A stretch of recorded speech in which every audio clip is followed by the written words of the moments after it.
I'll let them finish.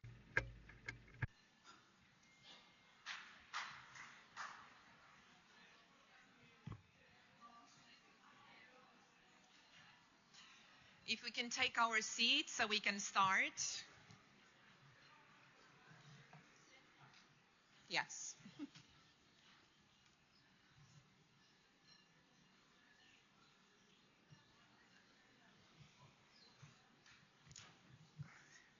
Great.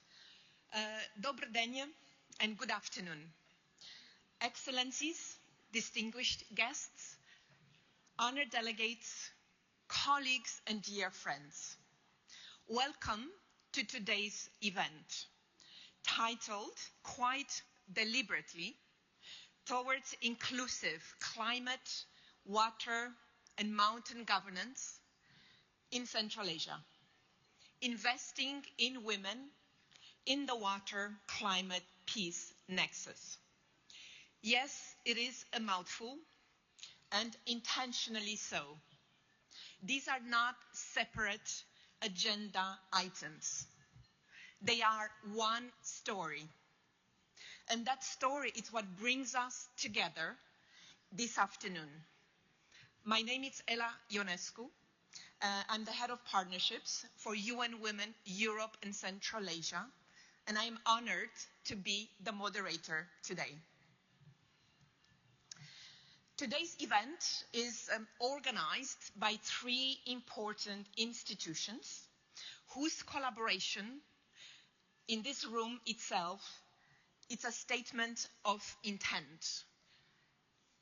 Mainly UN Women, the National Commission for Women Affairs and Demographic Policy under the President of Kazakhstan and the Ministry of Labor and Social Protection of the Population of Republic of Kazakhstan.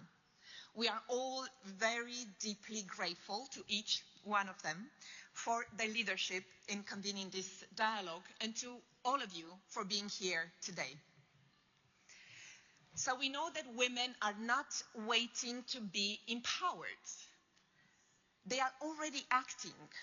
Women are managing water, they are building resilience, and they're keeping communities together.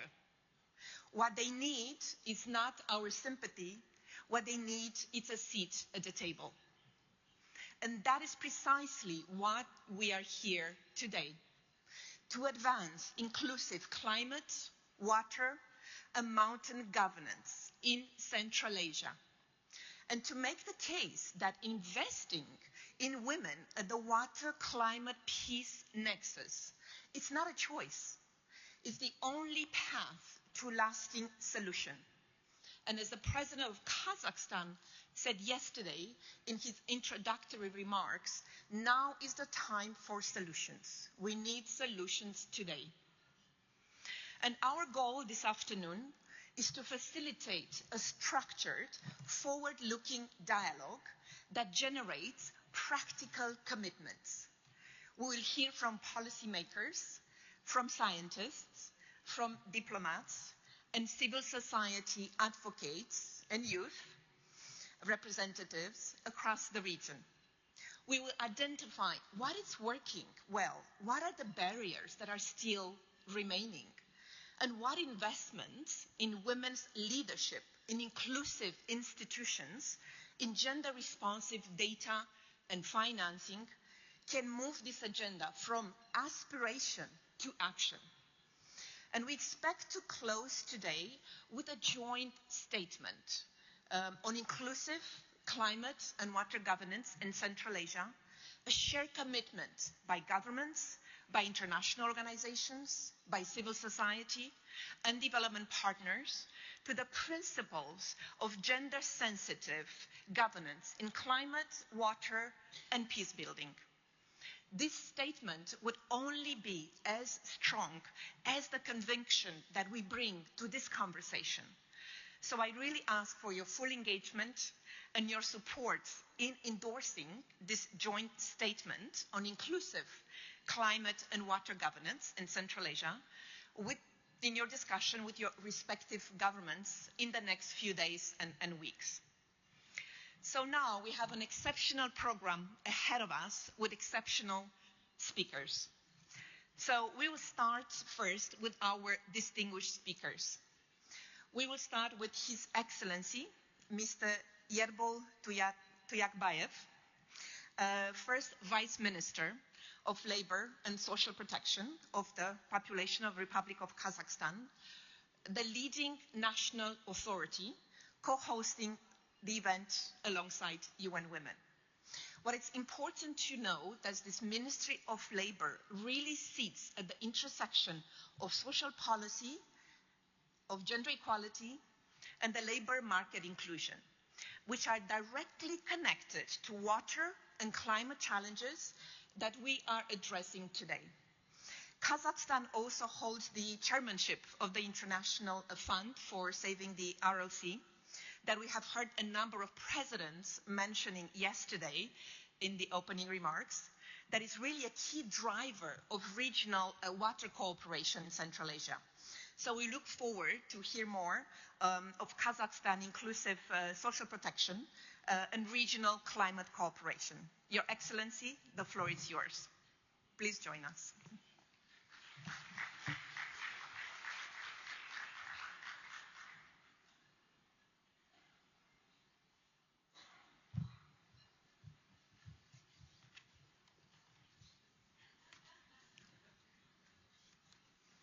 Құрметті жиынға қатысушылар, алыс және жақын шетелден келген қонақтар, Біріккен ұлттар ұйымының әйелдер құрылымына 2026 жылғы өңірлік экологиялық саммит аясында осындай And we are thankful that such a platform is now being worked, and all this contributes to sustainability of the economy. And Kazakhstan wants to provide sustainability and a new model. And from this perspective, integration is very important. Climate matters are very important for unleashing the potential of people, and especially women are playing a very important role. And over the recent years, there have been a number of measures integrated, and Kazakhstan was able to get good indices internationally in these aspects, and the government's activities are already giving good results. And 48% of the business entities are headed by the women, and the commission, National Commission on Women's Issues, the President of the Republic of Kazakhstan, and they work over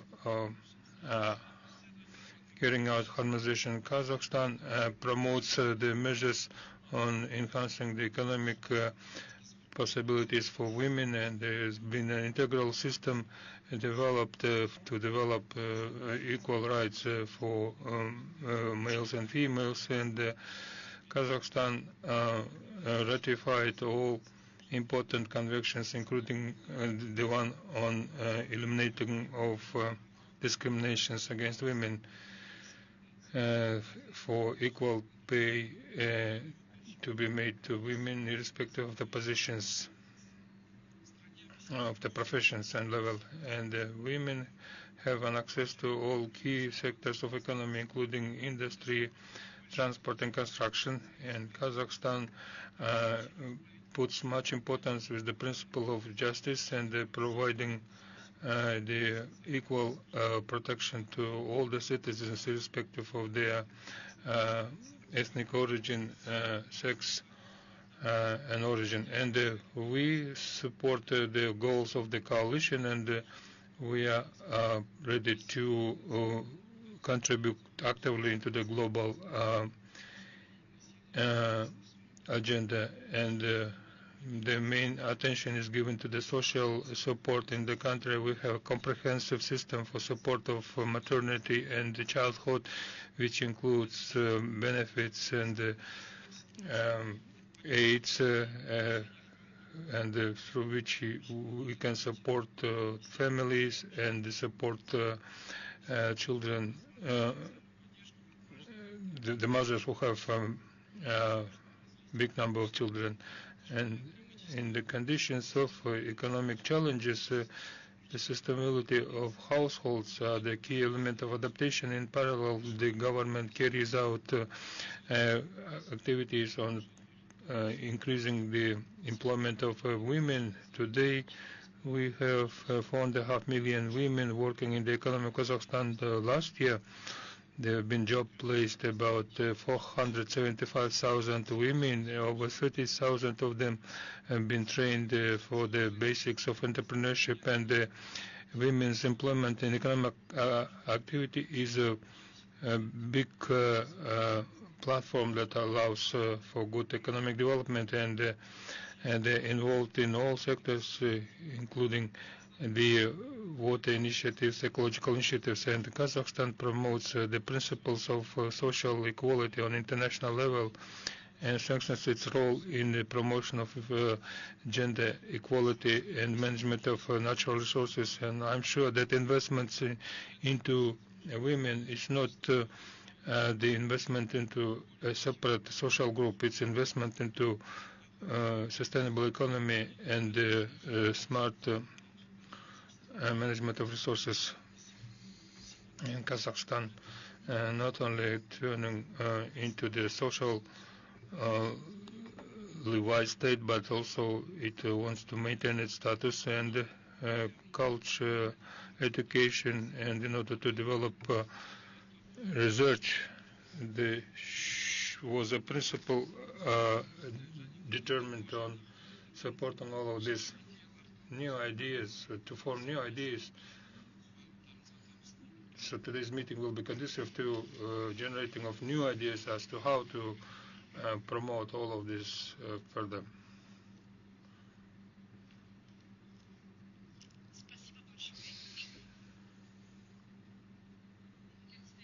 Thank you very much.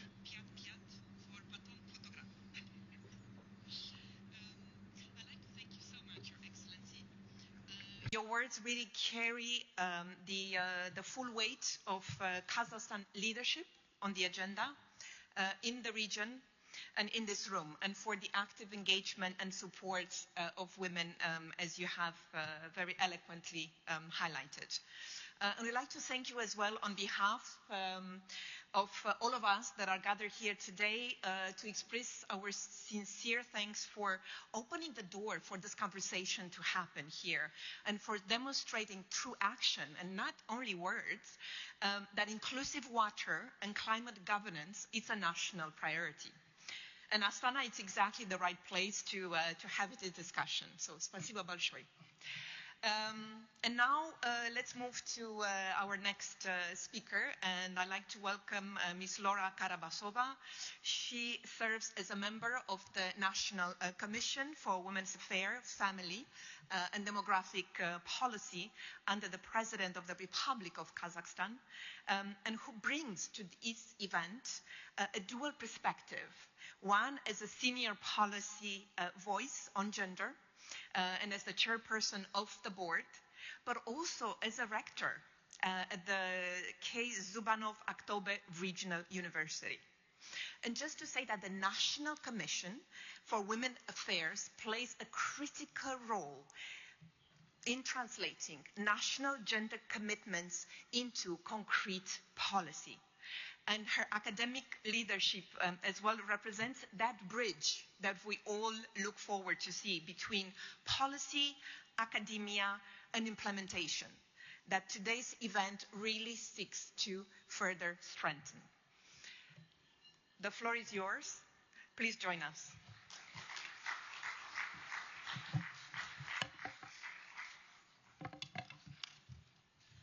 Good afternoon, dear fellow panelists, dear participants, ladies and gentlemen. It's my honor to join this important discussion on inclusive climate, water and mountain governance in Central Asia. Today, issues of water, climate and sustainable development can no longer be discussed separately from security, regional cooperation and social justice. For Central Asia, this goes beyond the environmental or economic issue. It's about state resilience, the well-being of people and the long-term stability in the region.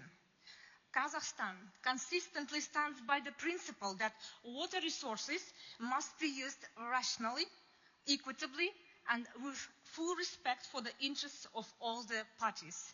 As President Kassym-Jomart Tokayev has emphasized, our country advocates for fair and balanced water use, adherence to mutual commitments, and the development of constructive dialogue with neighboring states.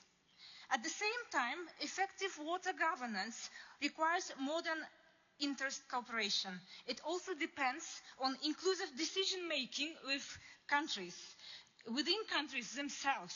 In this context, women leadership in water governance, peace building and the transboundary water diplomacy is crucial. This is not only a matter of equality, but also a practical requirement for stronger and a more effective governance. The quality of decisions depends directly on whose knowledge, experience and perspectives are reflected in shaping policy. International evidence shows that the water crisis has a strong gender dimension. A limited access to safe water, sanitation and hygiene affects everyone. Yet women and girls bear a disproportionate share of the burden. The consequences of extend beyond immediate health issues, shaping educational outcomes, limiting employment opportunities, and constraining their full participation in public life. Policies that ignore these disparities are less effective. Under the leadership of Chairperson Aida Balayeva, the National Commission on Women and the Family and the Demographic Policy, under the President of the Republic of Kazakhstan, actively promotes inclusive and community-centered approaches to water and climate management. We believe that women's participation in decision-making must be meaningful at all stages of discussion, planning, and policy development. Particular attention is given to expanding women's access to information, knowledge, and educational opportunities that strengthen resilience to climate risks and enhance their role in sustainable development processes. Our country recognizes that climate change affects population groups differently, with women, rural communities, and other vulnerable groups often facing greater risks. Therefore, gender inclusivity is systematically integrated into Kazakhstan's climate policy. A vivid example of systematic work is the development of Kazakhstan's National Adaptation Plan to Climate Change. One of its key priorities is to ensure that adaptation measures are gender responsive and socially inclusive. In sectors such as water resources, agriculture, health, forestry, and disaster risk management, measures are being designed with attention to the needs of different peoples, including children, older persons, and persons with disabilities.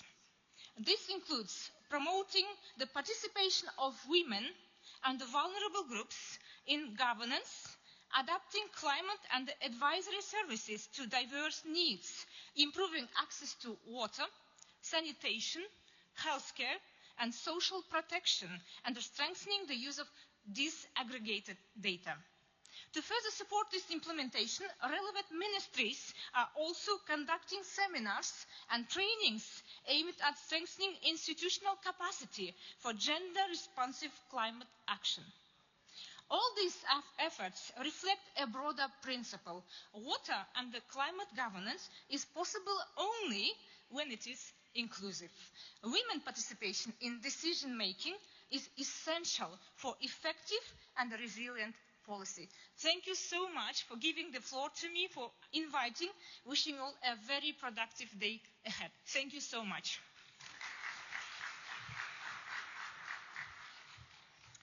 Wonderful. Thank you so much, Ms. Karabasova. I think you're grounding in this agenda in Kazakhstan national realities and the role of women as both knowledge holders and decision makers will resonate throughout the panel discussion today. And thank you for highlighting women's diplomacy, which is really key for effective governance and an example of inclusive processes. And now for our final opening speaker, I will invite Ms. Jeren Güven-Gürez, who serves as the head of UN Women Liaison Office for Central Asia and also the head of UN Women Kazakhstan. For the ones that in the room that might not know, UN Women is the United Nations entity dedicated to gender equality and to women's empowerment in Central Asia. And UN Women has also been here in this region at the forefront of documenting how water stress, how climate change and insecurity intersects with gender, and how advocating for women's meaningful participation from community water management all the way to transboundary diplomatic negotiations as well. And UN Women regional briefing notes on water, on climate change and peace. And we have the QR code there if you want to have access to this particular briefing note. It will be one of the analytical cornerstones as well of today's conversation. Jeren, the floor is yours.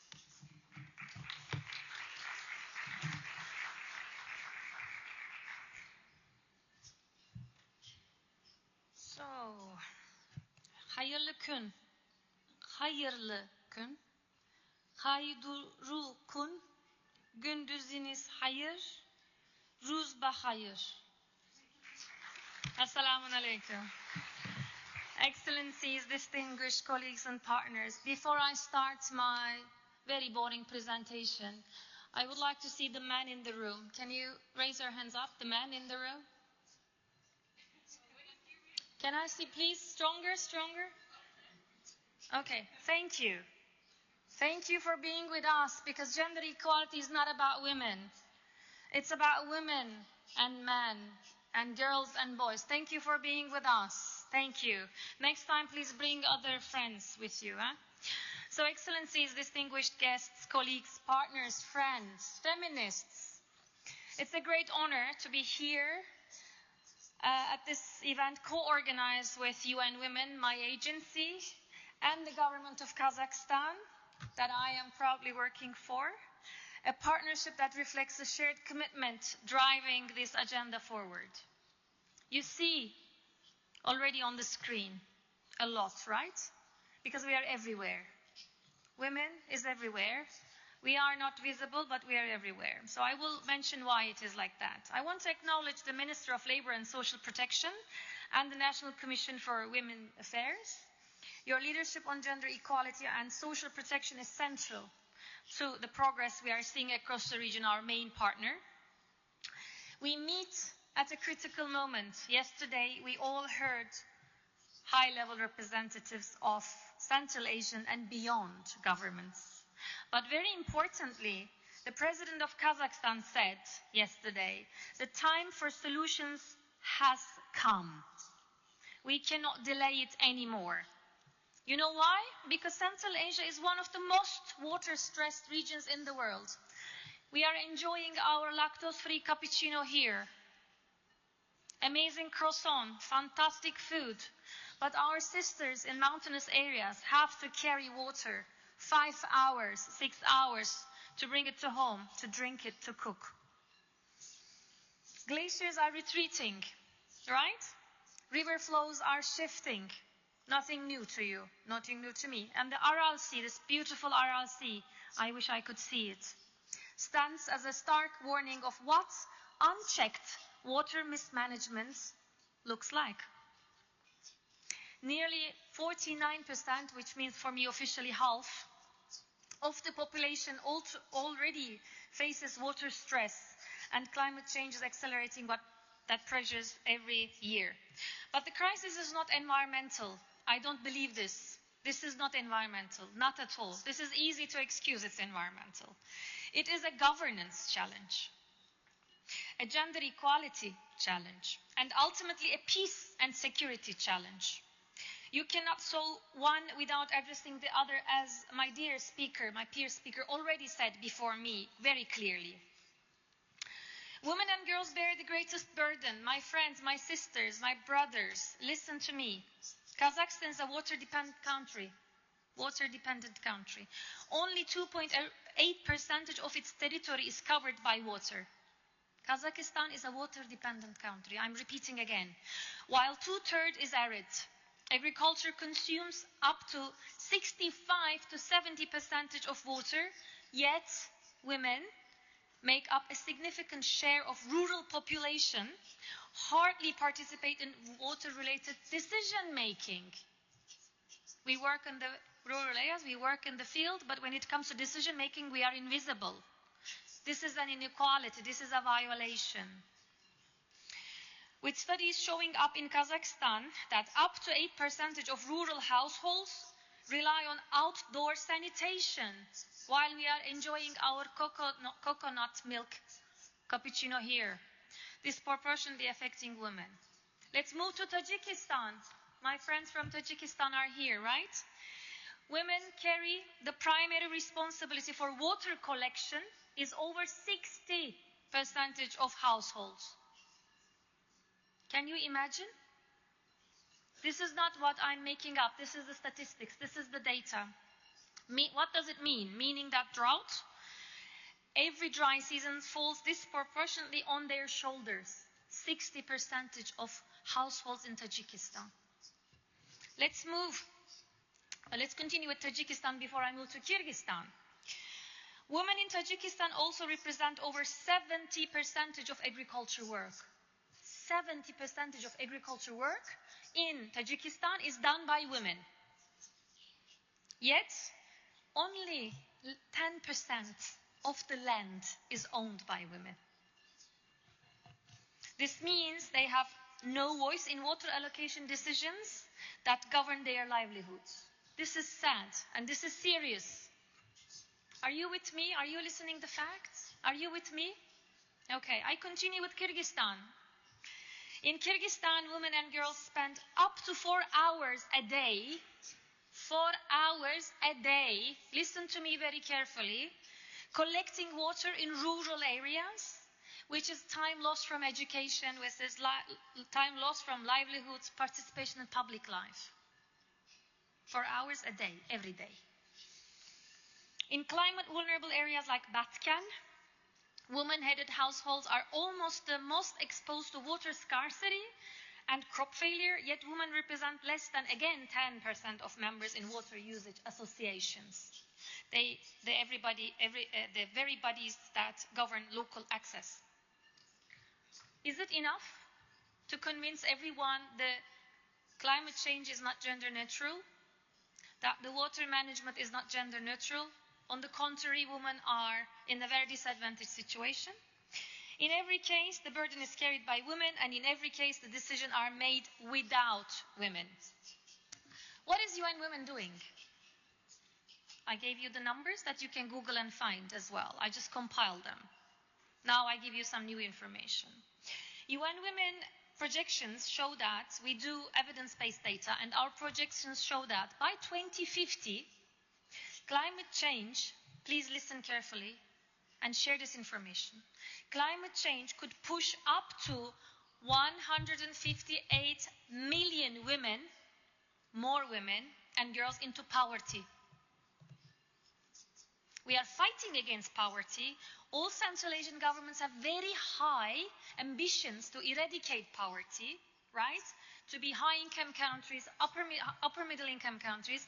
But when we don't invest in this gender equality in this thematic area, by 2050, more, 158 million women and girls will go into poverty globally.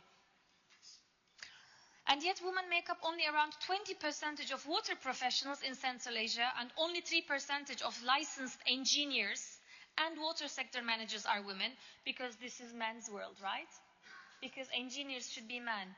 Women should take care of health, education. No, of course not. In some water enterprises, there are no female engineers at all. Maybe we start from there. Women are present in communities, but they are too often absent from governance, from management. Closing the gap is not just the right thing to do. It is the smart thing to do. When women's knowledge, priorities, and leadership are included, systems become more legitimate, more responsive, and more durable. Okay, I'm not stopping here, so I'm here another 2-3 minutes. Please bear with me. Excellencies, friends. At UN Women, we spent years working in this area across the region, and the evidence is unambiguous. When women led, outcomes improve. When women led, in politics, in management, in society, in laboratory, in education, in airspace, the sustainability is ensured. When women led, outcomes improve. So when women participate in water governance and climate change decision-making, solutions are more resilient and more durable. When women's local knowledge, so important, is integrated into policy, early warning systems work better and communities recover faster. This is not an aspiration. This is not a wishful thinking. This is not from my gut feeling. It is a documented proof. We do 3 things that no other actor does at the scale in Central Asia. 1, we generate evidence. Let me give you some more examples. Kyrgyzstan, Batkan region, the famous Batkan region, one of the most climate vulnerable and conflict-affected areas in Central Asia. UN Women, together with our sister agency, FAO, Food and Agriculture Organization, implementing a peace-building program funded by UN Peacebuilding Fund. Women leaders won 44 seats at local councils after this program started to be implemented. It launched 62 climate-smart initiatives led by women and used innovations and strengthened ethnic cooperation across border regions. In Sumbula municipality, for those who know Kyrgyzstan very well, women's representation in local councils rose from 28% from 2023 to 38% in 2024, nearly 10 in a single year. These are real improvements. We need to duplicate them. Secondly, number 2, we convene the region. Look at the flags there. All Central Asian countries are here. And the Central Asian countries giving so much importance to multilateralism. We are having Azerbaijan on board. We are having Mongolia on board. So we, as UN Women, convene the region. UN Women facilitates the Central Asia Women Peace and Security Forum. Women Peace and Security Forum. The multi-stakeholder platform and the new regional hub for Women, Peace and Security Action Plan development, bringing together government, civil society, youth, and international partners around the shared agenda.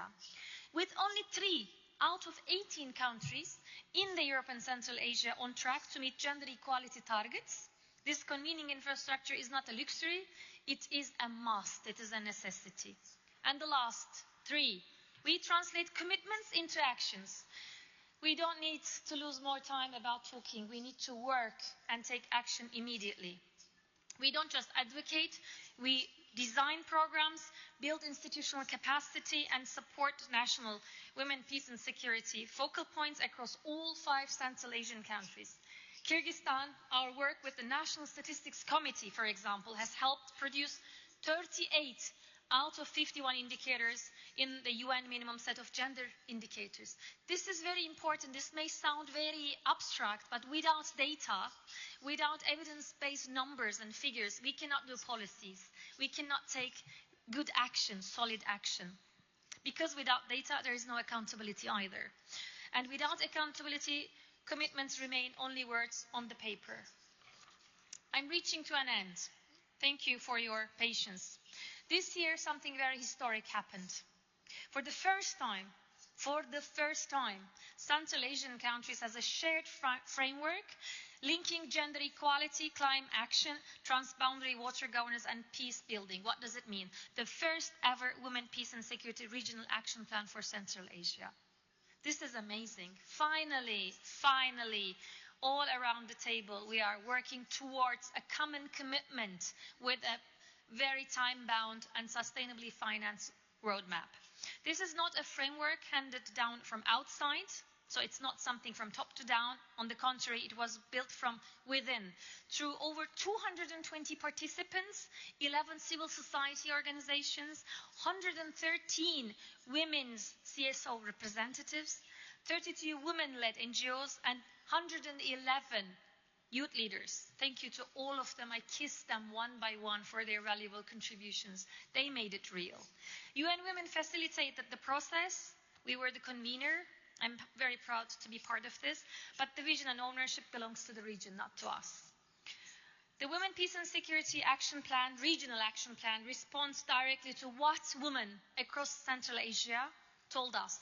The water insecurity and climate change are not only development challenges, they are peace and security challenges at the same time, and that gender-responsive governance is not optional, it's critical. Excellencies, friends, feminists, men in the room especially, thank you. This is a very concrete ask, and it's very urgent. First, binding gender representation in joint technical committees and transboundary water bodies. Not aspirational language, but enforceable commitments.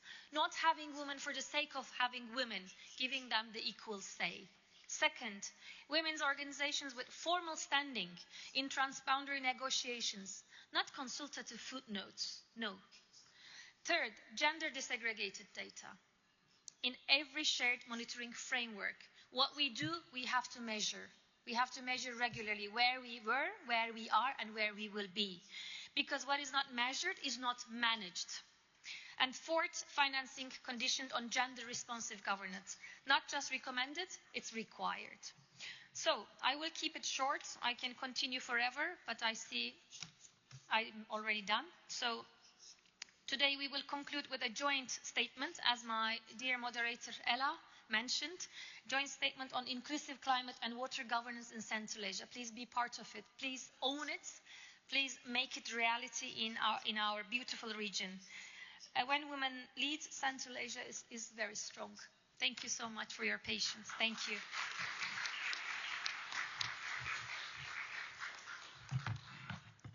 We have to move this up. Thank you so much, Jaren, for a very spirited intervention. I think UN Women framing it's very essential, as this is not about vulnerability. It is about agency, it's about solutions, and it's about what we are missing and what we are losing when women are excluded. So let's take this framing directly into our panel discussion.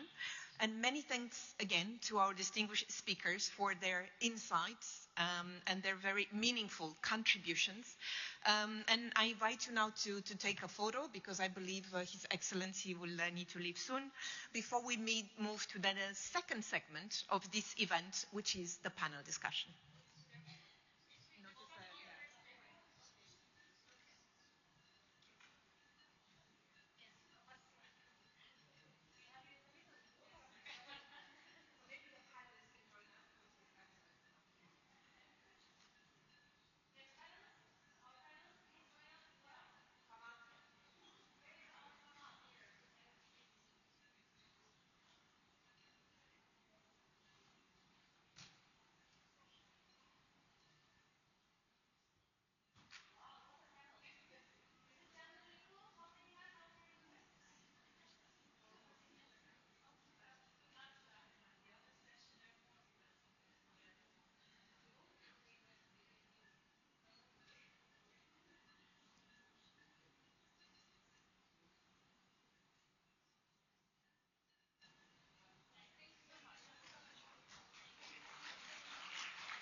Wonderful. So now we're going to move to the heart of today's program, a panel discussion on best practices and lessons learned across the region. We have an extraordinary group of practitioners, of policymakers, scientists, we have a diplomat, and a youth representative. Each brings a very distinct vantage point on the water climate peace nexus and the role of women within it. I will now invite the speakers to join me on stage. Mr. Dauren Kazantayev, he's the Chief of Staff, Ministry of Water Resources and Irrigation, Republic of Kazakhstan. Please join us.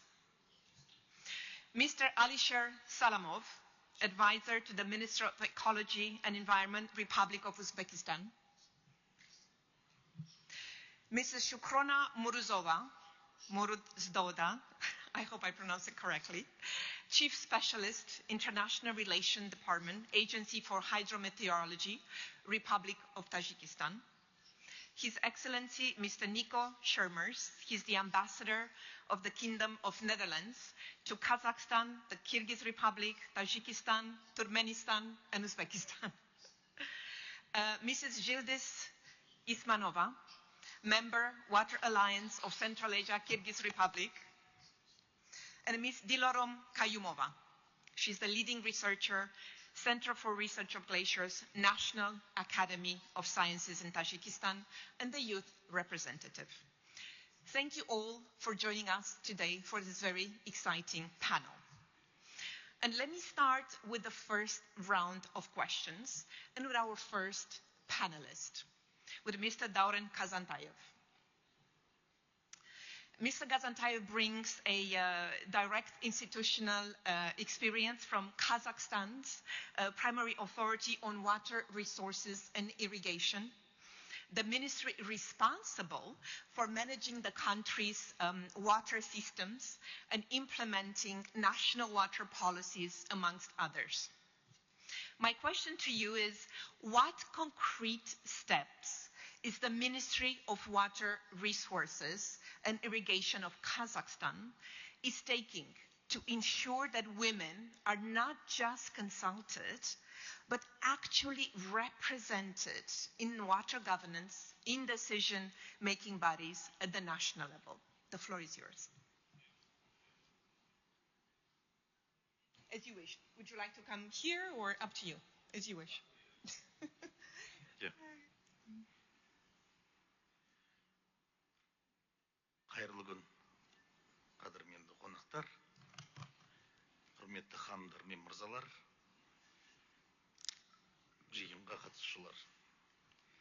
Позвольте, во-первых, приветствовать вас от имени Министерства. First of all, I would like to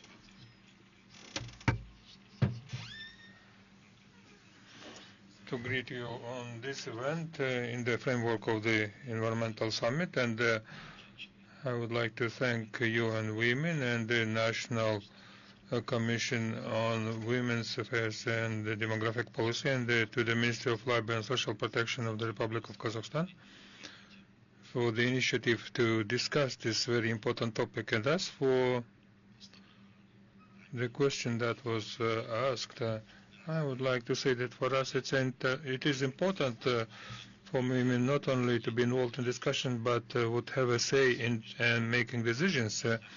In our ministry, we provide their participation on the level of management, and we formed a balanced personnel composition, and we have them in the managerial positions in our departments, and which are involved in taking key decisions, and we have more than 170,000 women in our system, and including ones in the ministry. And we provide a gender approach in the personnel policy and provide equal footing access to all of them.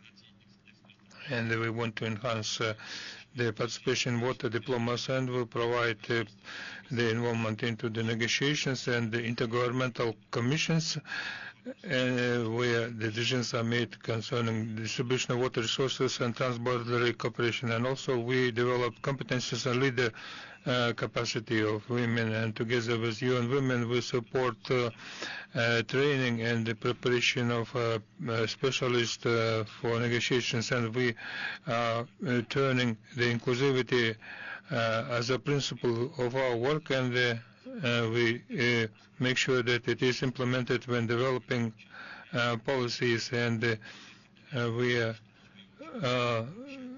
not just providing for formal involvement, but we want them, we really making sure that they are practically involved in all of the activities. Wonderful. Thank you so much, and congratulations to your ministry for the impressive work you are doing in promoting women.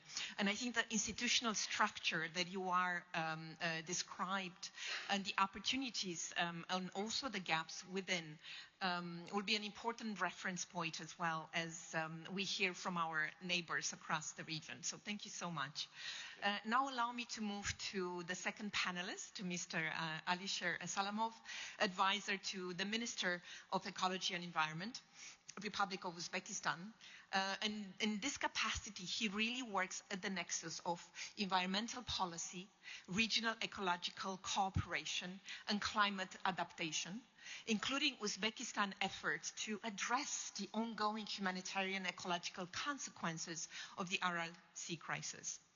Mr. Salamov's contribution will really offer us very clear insights into how environmental governance is being reformed to be more inclusive for women as well. So my question to you is, Uzbekistan, as we said, faces serious water stress from glacier melting and reduced river flows. How is the ministry ensuring that women's voices are not just heard, but actively shape national climate and water adaptation planning? The floor is yours. Thank you. First of all, I would like to express my sincere appreciation for the invitation and to participate in this very important event dedicated to women and climate. So thank you for your important question. I'm pleased to address it. It reflects the priorities that Uzbekistan places at the very center of its national climate and environmental agenda.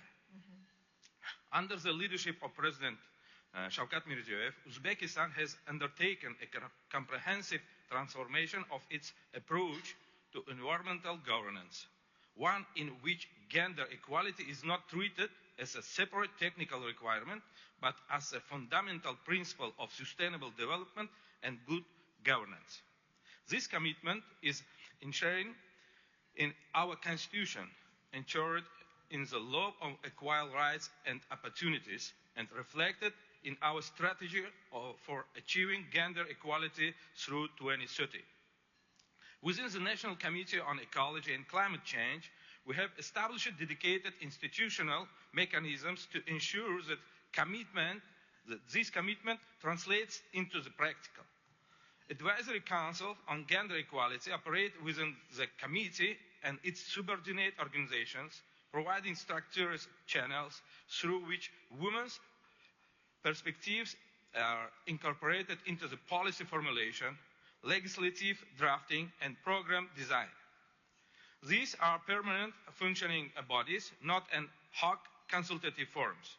We are practically proud that for the first time in the history of Uzbekistan's environmental sector, we are developing a dedicated gender strategy for the National Committee on Ecology and Climate Change for the period 2026-2030.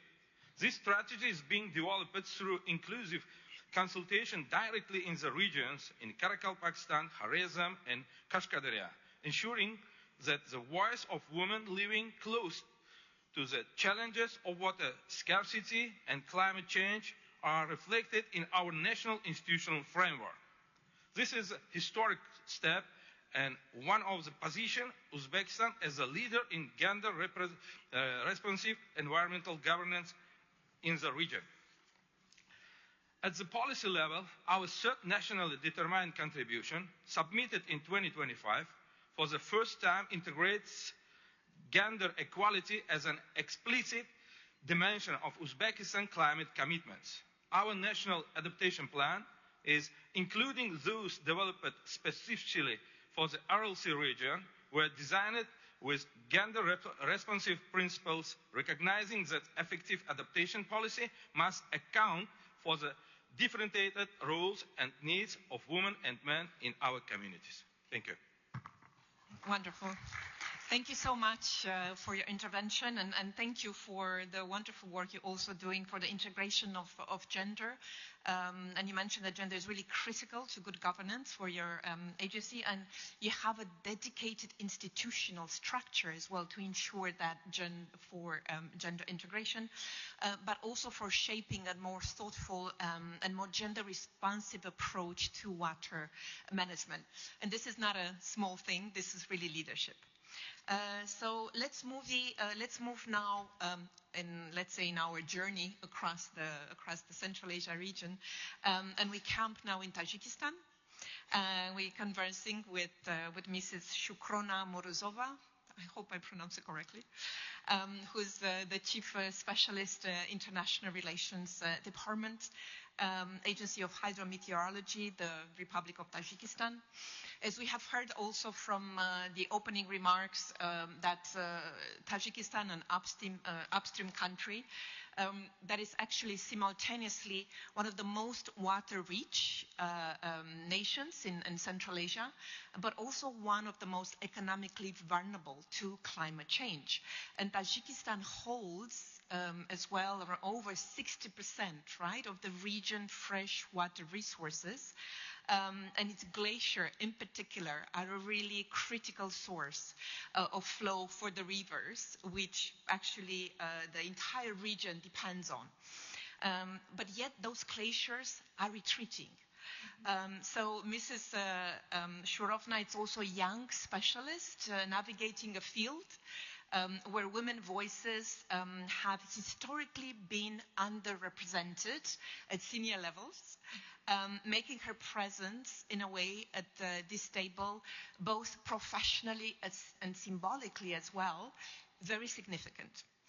I had the honor to participate last year in the Glacier Preservation Conference in Dushanbe, which was really an eye-opening honor for me to visit the glacier, but also to learn about glacier preservation initiatives. So my question to you is, as Tajikistan, it really holds some of the Central Asia most critical glaciers. How is your agency actually ensuring that climate risk data and early warning systems as well reach the communities that are most affected, particularly women in rural areas? Over to you. Thank you very much. First of all, I want to give my appreciation for the organizers and thanks for your invitation. It's a pleasure to be a part of this important and timely topic. Republic of Tajikistan is one of the regions most vulnerable to the impacts of climate change, glacier melting, increasing droughts, and the growing frequency of extreme weather events are having a serious impact on water security, ecosystem resilience, and the socio-economic development of our countries. So the Agency for Hydrometeorology of the Committee for Environmental Protection under the government of the Republic of Tajikistan applies a comprehensive approach to disseminating climate risk information and early warning system with a particular focus on vulnerable groups, including women in rural areas. First, it's a multi-channel communication system is used, including national and regional media, SMS alerts, mobile applications, as well as collaboration with local governmental institutions and, of course, emergency committees. This ensures timely disseminations of warnings about risks such as floods, mudflows, and droughts. So the second one is special emphasis is placed on community level engagement in partnership with international organizations and non-governmental organizations.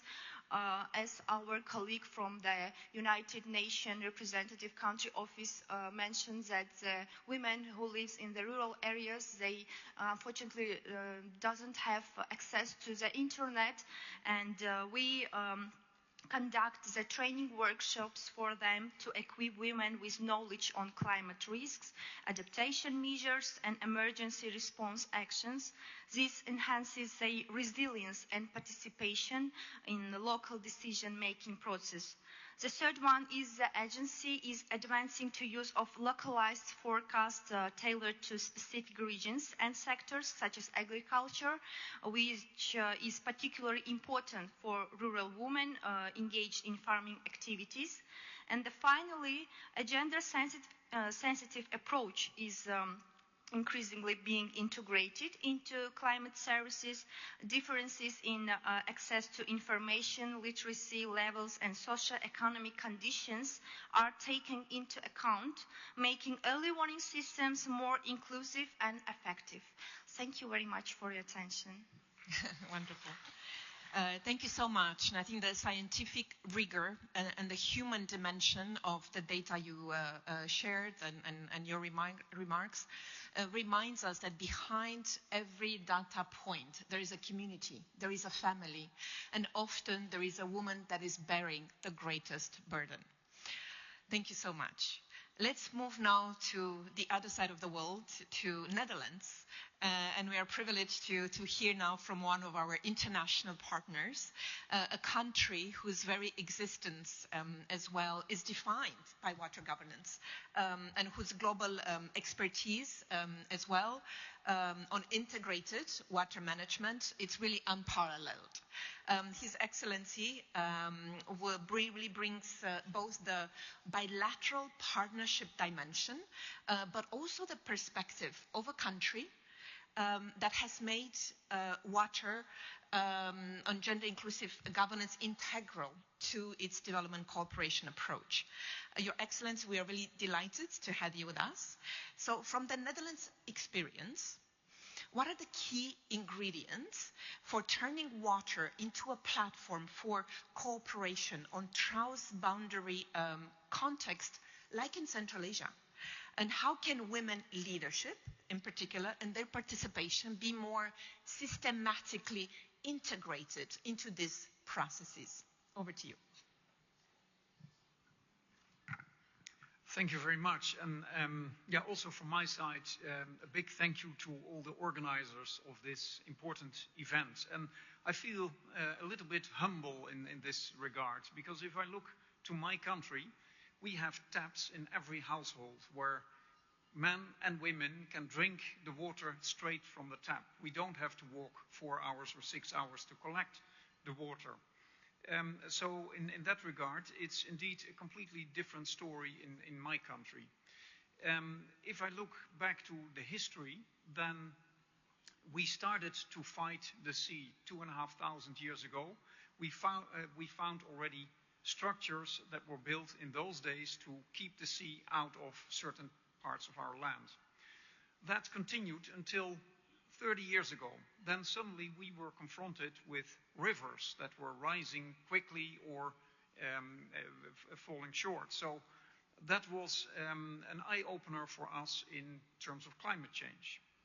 And then a third element that came across only in the last decade was droughts. Even my country, that has always been completely wet on all sides, is now facing droughts in certain parts of the year. So that in itself meant that we had to do things. If you look at how we are governing our society in managing water, about 500 years ago we started to build water boards, which are not the same as cities or villages, but are kind of neutral bodies that are governing beyond the borders of communities. And why?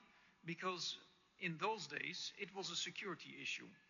One village was able to divert the water in such a way that another village was flooded. And that at some point we came to the conclusion doesn't work. At the same time, we also realized that if one village or city is protecting itself from the sea by building a structure, then the others, the neighbors, should do similar things in order to make sure that it works. Otherwise, the country still is flooded. And that's made that we created these water boards. Then coming to gender equality in this regard, my country is not perfect, certainly not. We are searching to include women in these water boards as well. We have elections for that. It's a democratic system, and we are promoting to get women in there, but still we're not there. And we need each other, because I think that is my main message also for today. You need to get the best decisions in terms of water, because I think we heard it yesterday, today. Water is essential for all of us. And we can only reach the best decisions if men and women are cooperating together, because then you get the best decisions. And that is what we are trying to find. But we're also here to learn in that regard. Thank you. Absolutely. Thank you so much. We're all here to learn. And I think your remarks really reinforce that investing inclusive water governance is not an ideological choice, right? But a practical one that is proven by experience as well. So let's turn now to Kyrgyzstan and to a voice that is really central to this conversation, which is civil society. And we'll move to Mrs. Gildiz. And civil society is really not a footnote to water governance. It's where the real knowledge lives. It's closest to communities, right? Closest to water formal decision making. So, dear Yildiz, you live and you breathe this work every single day. So let me ask you very directly, what are the biggest barriers that women face in water governance in Kyrgyzstan, and what do you do to overcome those? Over to you. Thank you for the questions. Спасибо за принципиальный такой важный вопрос. Thank you so much. And if we speak frankly, in Central Asia we are not facing with neither with absence of participation of women. We see underestimation of their role in decision making. At the level of communities, the women are de facto managers, because they are responsible for water provision at homes, sanitation, sustainable practices, but on the industrial level their participation is quite limited one. And based upon our experience for 25 years of Central Asian Alliance on Water and Environment, we see 4 main systemic barriers. Number 1 is institutional. They are institutional underrepresentation, weak representation of women. The next one is sustainable social norms. Even though the countries would deny it, but our norms are still there, like social barriers. Next one is the limited access to knowledge and technologies. Those who have good experience and good knowledge, there is a term, knowledge without acknowledgement, and their knowledge is not acknowledged on the level, on the local level, and also limited access to financing. But the key moment here I would like to underline the same barriers.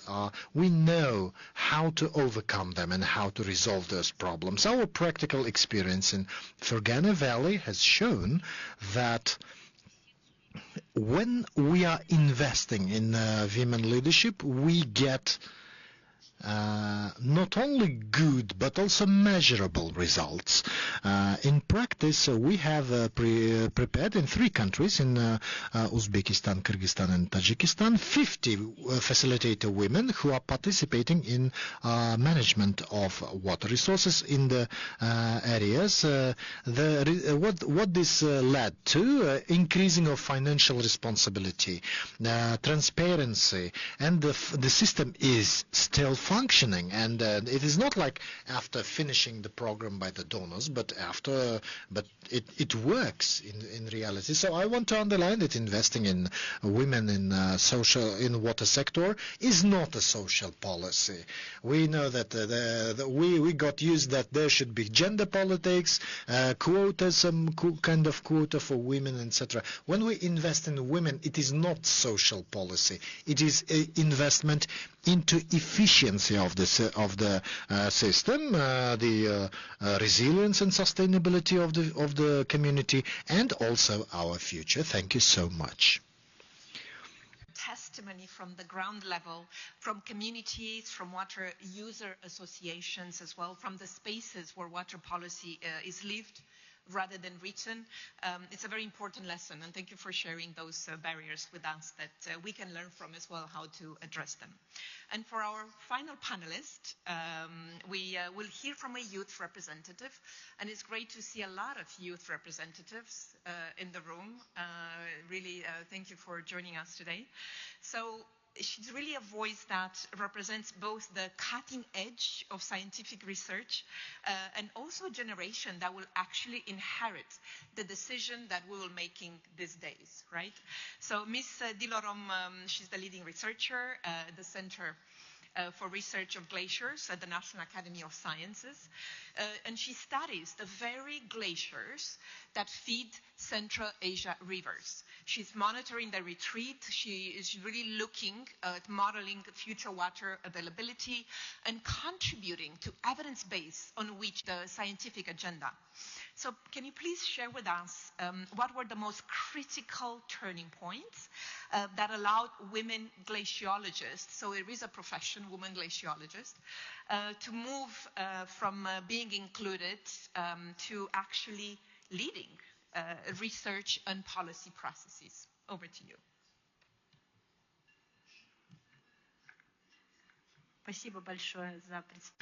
Thank you for presenting. I also, the pleasure was mine actually in meeting you and dear participants of this summit, and with your permission I would like to start with the words of acknowledgement to organizers for inviting and for creating such a platform. These kind of platforms, they create the basis for further scientific and regional cooperation, and it is extremely important for Central Asian region. In my speech, I would like to note shortly the main aspects, what practices are working in the region, and what languages, what lessons did we learn in terms of glaciology in Central Asia, and on the intersection of these issues, we see the key gap of the region, the problems of regions in the origins and the lifetime of water resources. So one of the effective directions is development of isotope methods in hydrology. This method allows us to move from general assessments to exact assessment of water resources and understanding the changes in the system, glacier, water, and underground waters. Rivers and underground waters, and also we are the field studies and monitoring are strengthening, and also participation in international scientific initiatives is strengthening up. The first key lesson is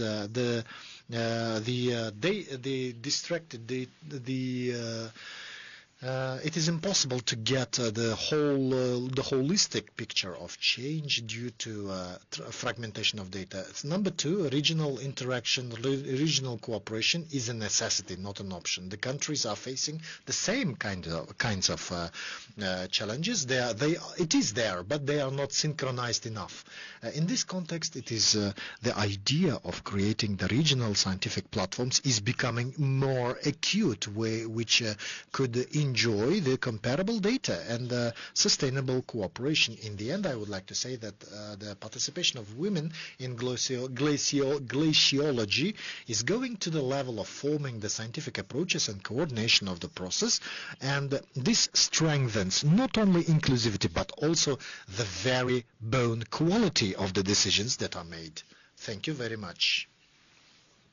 I think your science, your clarity, and your commitment to this work really reminds us all, and particularly the policymakers and partners, what is really ultimately at stake. So thank you so much. We just completed our first round of questions, and what a round it has been. Before we move to the second and the last round, just wanted to check the pulse and the energy in the room. Are you still with us, all of you? You're doing well?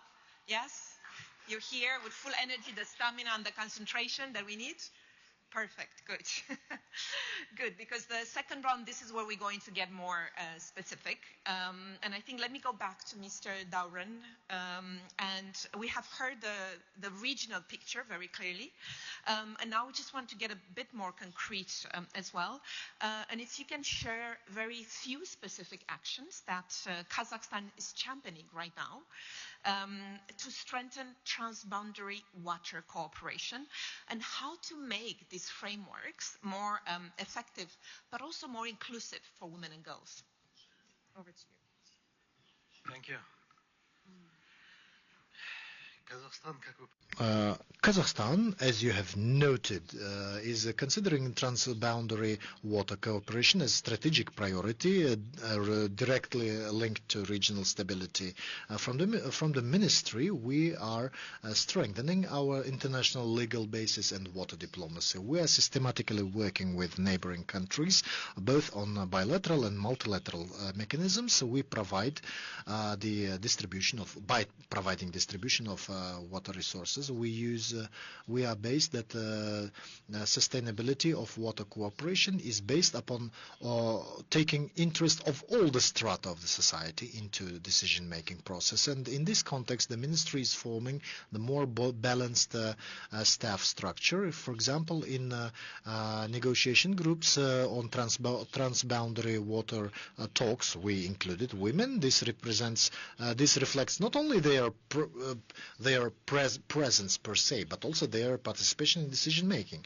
Also, in negotiation process, various formats are used. It is a very important factor of increasing the quality, sustainability, and balance of decisions being made. We're also developing the cooperation with international organizations like UN Women for implanting the gender equality and development of women leadership in terms of water diplomacy. In general, our approach is that to correlate effective management, trust between the countries, and inclusive management. We're sure that this model allows not only to prevent the risks, but also turn the water cooperation into the factor of stability and security in the region. Thank you very much for your attention. The importance of working with neighboring countries, the importance of the sustainability of water cooperation as well, that it's very critical, and particularly when participation in decision making, it's equally important. And thank you for highlighting the very strong partnership with UN Women, and we are have a very strong engagement that we hope to continue as well. Let's turn now to Mr. Alisher.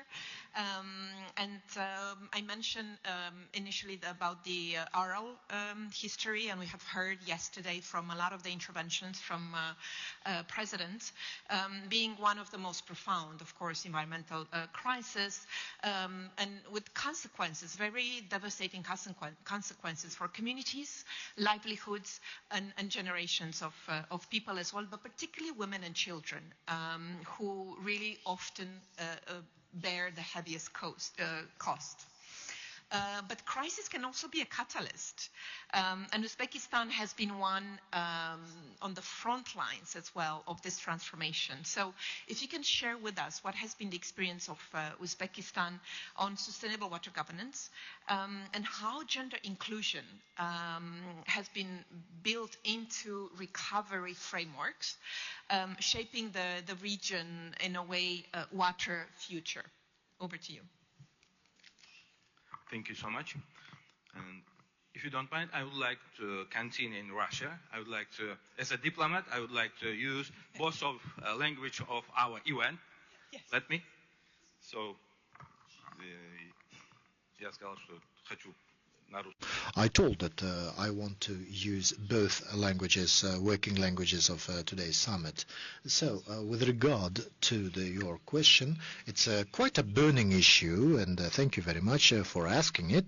And to the issue of Aral Sea, Uzbekistan approaches with a very deep sense of responsibility and strong adherence to study. Our President, His Excellency Mirziyoyev, he has put the priority into the center of international agenda of Uzbekistan. On the personal initiative of our respected president, esteemed president Shavkat Miromonovich Mirziyoyev, the UN has implemented a multilateral UN fund on human security around the Aral Sea. It is a mark of solidarity that UN has demonstrated. The lessons that we are learning from Aral Sea experience are on the basis of all our today's work in the sphere of water and environmental management. We understand that sustainable management of water resources requires long-term thinking, regional cooperation, and meaningful participation of all the members of community, including and in particular women, who play the central role in providing sustainability of rural areas in the entire Aral Sea basin.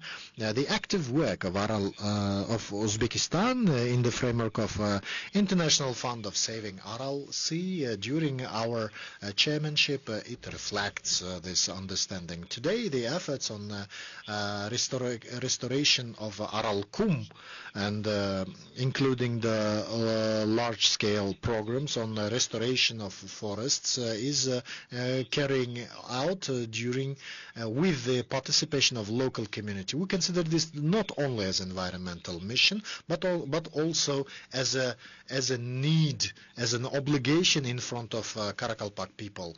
Thank you very much. Clear insights as well on your ways to address the effects of the crisis. So now from Uzbekistan, let's move to Tajikistan. Ms. Shukrona, we've heard already from a lot of the opening remarks that data is power. So how can the data that Tajikistan is producing better support gender-inclusive transboundary water cooperation across Central Asia? Over to you. Thank you for your question. So hydrometeorological data can play a strategic role in strengthening gender-inclusive transboundary water cooperation in Central Asia. First, it's essential to ensure open and timely data sharing among countries in the region. Transparency in hydrological and climate data helps build trust and reduces the potential for conflict. At the same time, a gender perspective should be incorporated, ensuring that data reach not only national institutions but also local communities, including women. So the second one is the hydrometeorological information can be tailored to support sustainable livelihoods where women play a key role, particularly in irrigated agriculture. This includes seasonal water availability forecasts, drought warnings, and water management recommendations. The third one, women should be actively involved in transboundary water management processes, from data collection to decision making. This can be achieved through capacity building programs, the creation of platforms for women experts, and support for women's leadership in the water sector. And moreover, the development of regional cooperative platforms that integrate gender considerations can transform hydrometeorological data into a tool not only for technical collaboration, but also for social inclusion. And in conclusion, integrating a gender perspective into the use of hydrometeorological data enhances the effectiveness of water diplomacy, promotes sustainable development and strengthens the adaptive capacity of countries in the region. And in conclusion, I want to use this opportunity and inform our participants that from 25 to 28 May 2026 year, the city of Dushanbe will host the first high-level international conference on the International Decade for Action, Water for Sustainable Development 2018 and 2028. This event will serve as an important platform for developing joint solutions and further strengthening international cooperation. And consequently, active participation of women is expected, including representatives from the government institution, international organizations, and civil society. We are looking forward to see you in our sunny Tajikistan. Thank you. Excellent. Thank you. Thank you for the invitation. And I think it's a very important message that building trust reduces conflict. So we do need more reliable data. Thank you for that message. And now we move to Your Excellency, to our international partner. I think we have heard so far from a lot of the speakers what it's needed. We need inclusive governance, we need gender responsive frameworks, and regional cooperation. But none of it can really scale up without investment. And we need finances. And it's something that our dear colleague, Mr. Kamal Kishore, who is the UN Special Representative of the Secretary General and the head of UNDRR, mentioned in one of his panels yesterday, that this is absolutely critical. We need finances to be able to make changes in this region. So, Ambassador, if you can share with us what it would take to make gender-responsive water and climate solutions truly investment ready, and how can partners like Netherlands, of course, really help to scale that kind of work? Over to you. Thank you very much. And first of all, I would like to mention that I'm glad that the Netherlands will participate in the Dushanbe conference in May. With our water envoy, a woman who will lead our delegation. So that is in any case an answer to your question. To come back to your question, that is a difficult one, but I come back to my first answer. I think it's very important to get very good decisions made by government bodies, and you can only do that if there is a balanced approach within that government institution. So that is where we need the gender equity, the gender equality to make sure that we can do that. And what do you need for that? First of all, political commitment. And I think yesterday we saw a lot of political commitment. At the same time, I think that there is a kind of a discrepancy between, on the one hand, legislation, and on the other hand, culture. What I have seen in my career so far is that many countries, including my own country, first make this step of getting the right legislation in place and the right procedures, etc. But then you need to really live up to it. And that is, I think, the challenge for all of us. And it was mentioned already, there are many women in the room and only few men. I think that is where we have to work together, where we have to change, all of us, to make that work. And that is where educational training course. Another project I would like to mention is with Kazakhstan, where in the field of flood forecasting, we are working closely since 2024 with the Kazakh Water Ministry to train engineers, to train experts in the Kazakh ministries and other institutions to work with this kind of very high-tech, programs, etc., that we have that we use in the Netherlands. We can predict in 6 days' time a raise in water levels of 1 centimeter. Well, that is exactly what we're now delivering to Kazakhstan as well, and that is what we want to see how that is going to work. And I'm very proud again that the majority of the participants in these training courses are women. So I think we need a little bit of time in that regard, but it's going to happen. So that is my message. It's going to happen, and we all have to work on it. Thank you. Great.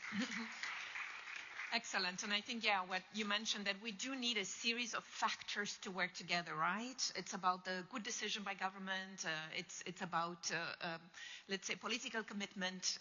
It's about right legislation. It's about education to ensure meaningful delivery. Thank you so much.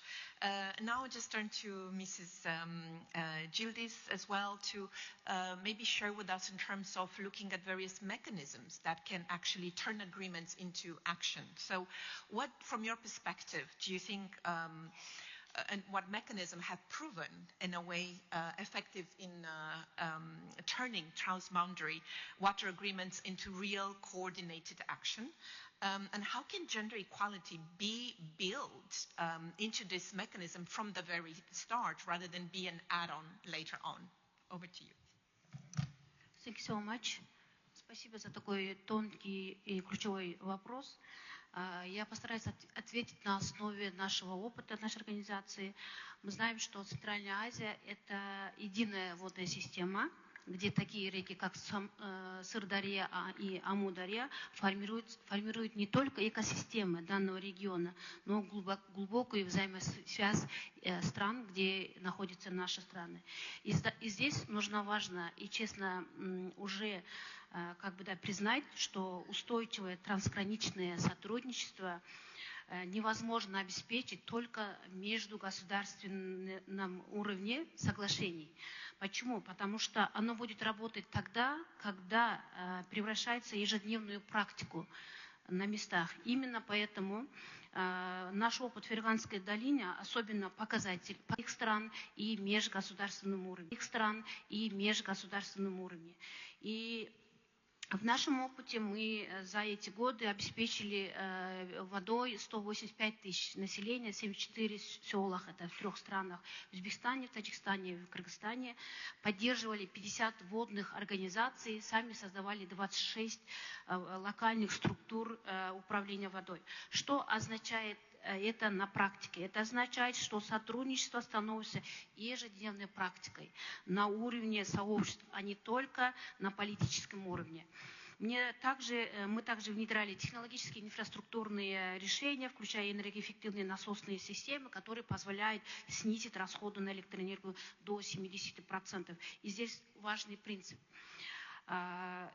Устойчивость – это не только диалог или соглашение, но и экономическое жизнеспособных решений, которые могут работать долгосрочно. Исходя из нашего опыта, я могу привести наиболее эффективные модели трансграничного водного сотрудничества в 3 уровнях. Это должны быть в каждой стране сильные местные водные институты. Второе – регулярное взаимодействие и доверие на региональном уровне. Между сообществами и поддержка на национальном и на региональном уровнях. И главный вывод, который мы видим на практике. Вода в Центральной Азии – это не линия разделения, а точка объединения. Мы должны объединиться. И именно через совместное управление водными ресурсами наш регион может укрепить не только доверие, устойчивость, но и доверие и мир. Как бы это ни банально, но мы всегда говорим, вода не имеет никакие политические границы. Если это раньше было просто как слова, но сейчас мы это понимаем глубоко. Именно поэтому она может стать самым сильным инструментом доверия и сотрудничества в нашем регионе. Исходя из практики, мы готовы масштабировать свой опыт на региональном уровне. И что хочу сказать, будущее Центральной Азии определяется не только количеством воды, у какой страны есть какая вода, а тем, насколько эффективно и совместно мы умеем ею управлять. И поэтому я призываю, как и самое важное, самое ключевое, я призываю, чтобы именно в процессах принятия решений, именно на высоком уровне важно соглашение, но резолюции, но если эти резолюции, эти положения, если все, которые принимаются законы, не будет работать на местном уровне, оно не будет давать никакие результаты. И поэтому, чтобы прикрепить то, что мы знаем, мы должны вот эти все резолюции, принятые положения, они работали на практике. И для того, чтобы оно работало на практике, мы должны привлекать женщин. Как бы это, не повторяюсь, самое важное – участие женщин в процессах принятия решений, а не только то, чтобы это было просто для того, чтобы квота и цифры. Это очень важно. Спасибо. Даже в трансграничных вопросах, водных ресурсах, дипломатию, самую основу дипломатии создают эти же женщины. Спасибо за внимание. Excellent. Thank you so much for highlighting the importance of economic sustainable solutions, of a strong local institute as well, and for offering to sharing your experiences with others from Central Asia. So we really need that solidarity with the others in the region. So now finally, and the final question to Dilorom before we move to the final segment of this event. And I know we talked about a proposal for a regional laboratory, right, for women glaciologists, which is really exciting and ambitious idea as well. So can you share with us as well what are the biggest barriers and funding barriers as well to make this a reality, and how are you working to overcome those? Спасибо большое. Наш центр изучения ледников. Thank you. It was set up in 2018 by the instruction of our President, distinguished President Imam Ali Rahman. And it was the platform that was called the Center for Study of Glaciers. And we had an insight, and it was only attracting men, and then we said that how you can go about without women, and then on our personal experience only we were able to demonstrate that women also have a capacity to work there. And the biggest insight for me was that possibility and support, and I'm very glad to see in everybody and possibilities and support that is given to us both from the side of men and from the side of women. Without support, it's not possible to implement it. When you said from involvement to the journey from involvement to the leadership, I understood that it was possible that we were also involved in the work of the specialists when we can also go and work on the altitude of 4,000 meters, and we then adopted our symbol as the flower of Edelweiss, because Edelweiss is quite resilient flower, can grow on very high places and cold places, and until 2026 we were able to reach that level under support of the Committee of Women under in the Republic of Kazakhstan and UN Women, and through that support we were able to elevate ourselves to another level. And after we've been supported by the Agency on Atomic Energy, so that agency supported our project, and we then set up a lab on isotope studies. First we were just collecting water, and the second stage was about the possibility of creating such a lab, and then now we have elevated ourselves to a higher level. On the level of government, we can organize side events, and the first one was on isotope studies, and it was possible for us to create the first foundation, and the researchers from all of the region got together, and they discussed how to develop one single methodology that we should be then uniting, and that we should be thinking about creating such a hub or a center. And on high-level conferences we are planning to have the next side events and to discuss as to what we're going to do as next steps. And again, I want to express my biggest appreciation to all of those who supported us and opened up the ways for us to do this, and support of the women, the committee that on women's affairs, which is supporting us, and international organizations who are supporting us and our initiatives, who can really have a confidence with us that we can implement this job. That's very important. Я всегда вдохновляюсь вашей работой и вашим же вдохновением.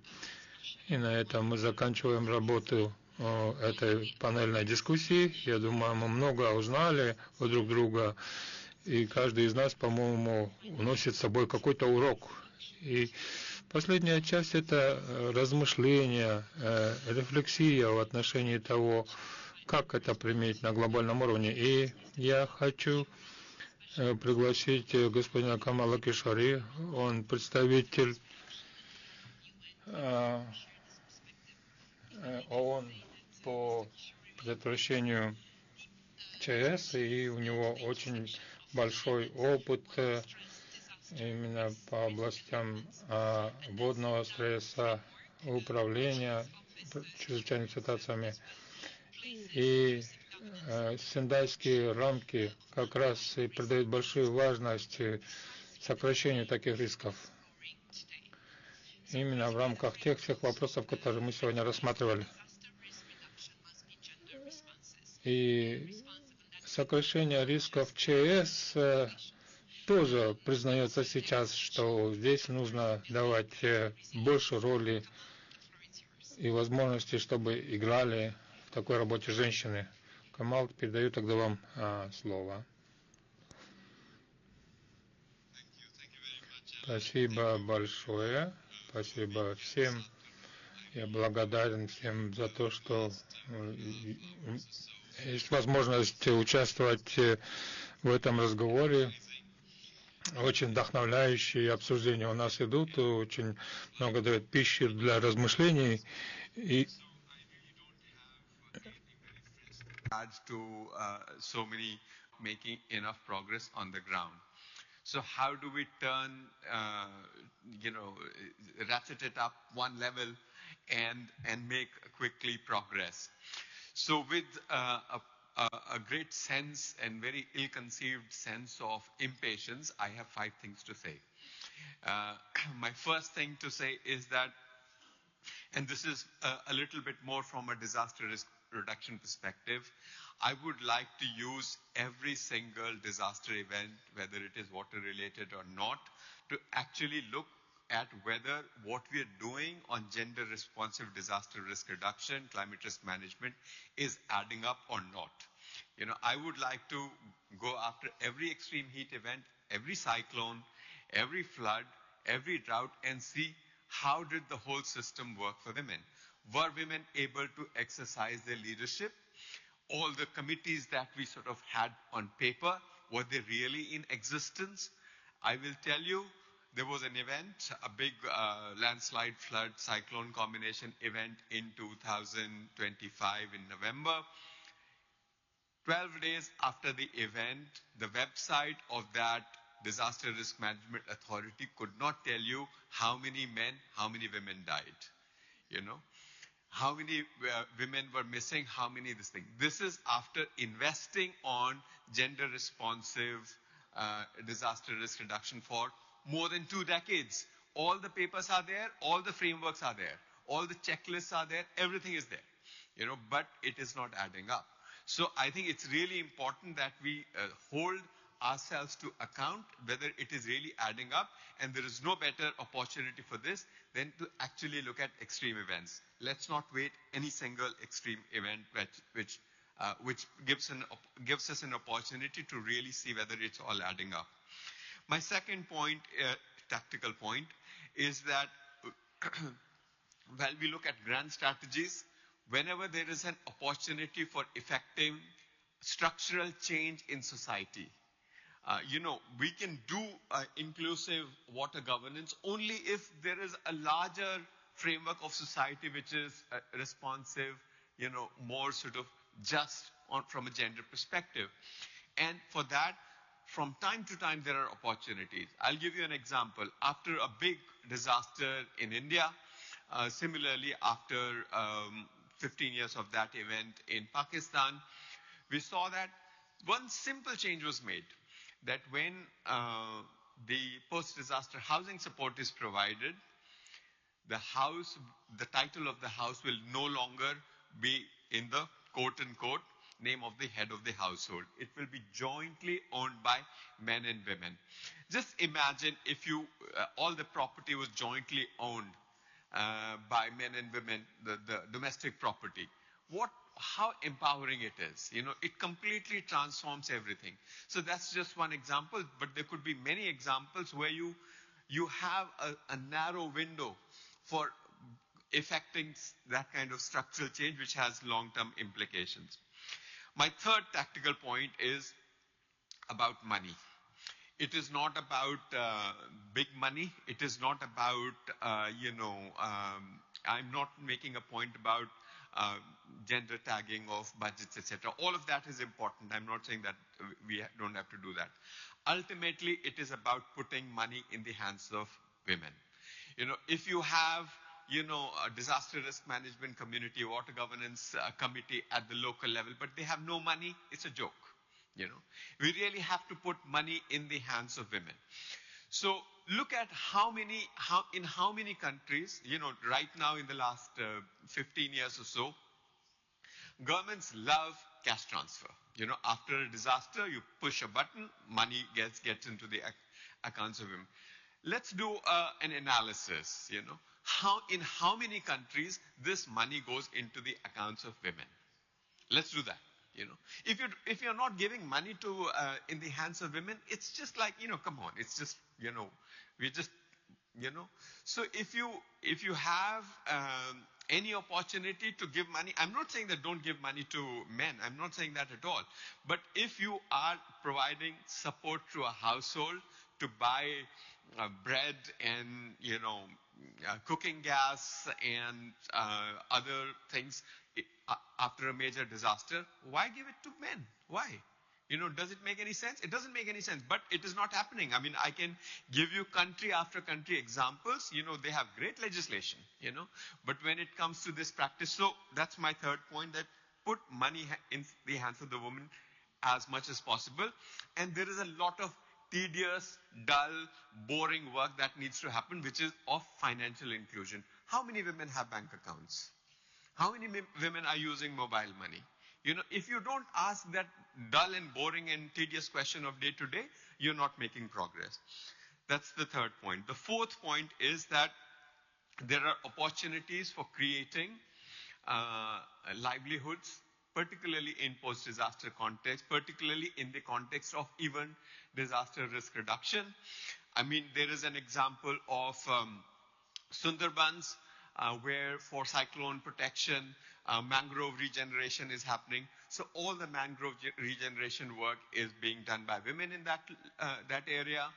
Women have money to actually implement those projects, and all the co-benefits of that, in terms of increased fish catch or whatever, produce comes from that. All of that is creating new opportunities for livelihoods. There is an example, excellent example from Nepal after the 2015 earthquake. It's not a climate-related disaster, but it is a disaster nevertheless. There was a program which created jobs of women masons able to build earthquake-resistant houses. Now just imagine, we used that disaster to create 1,000 jobs at a minimum forever, and there is a ready market for that because there is high awareness for and demand for earthquake-resistant housing. So we really have to find opportunities for creating opportunities for more diverse, robust livelihoods for women. And my final point is that at the local level, it really has to be localized. We have to be more vocal for local. We have to talk about how water governance at the local level, disaster risk management at the local level creates conditions for peace. When women come together and when they plan how they are going to manage water locally, how they are going to manage climate risk locally. It also creates social cohesion. It creates conditions for peace, not just for women, but for everyone in the society. Wherever women have led disaster risk management committees, you have seen better outcomes for everyone. There is a village which is in a district called Kadalur in Tamil Nadu in India, where women led, a disaster management committee, and after the tsunami, the mortality rate there was a third of what was in adjoining villages. So the evidence is there. It has been glaring at us for decades. We are not acting fast enough with the sense of urgency and the sense of sincerity that this thing. So yes, let's pursue those strategies, but wherever there's an opportunity, let's make progress very quickly. Thank you very much. Well, thank you so much, Kamal. What an inspiring intervention. It's always hard to come to speak after Kamal. I've known Kamal for over 15 years. We've been working together. And I think one characteristic he's really been known in the UN system is practicality. How to really make a difference on the ground, right? And how to bring it at the local level. So that's a very rare, important quality. So thank you so much again. So over the past, 90 minutes, right? We have heard from 6 exceptional speakers from across the region. We had Kazakhstan, Uzbekistan, Tajikistan, Kyrgyz Republic, the Netherlands, and the UN, of course, each offering evidence, experiences, lessons learned. And also, we have heard that good governance, we have heard that gender equality are not competing priorities, right? They are the same priority.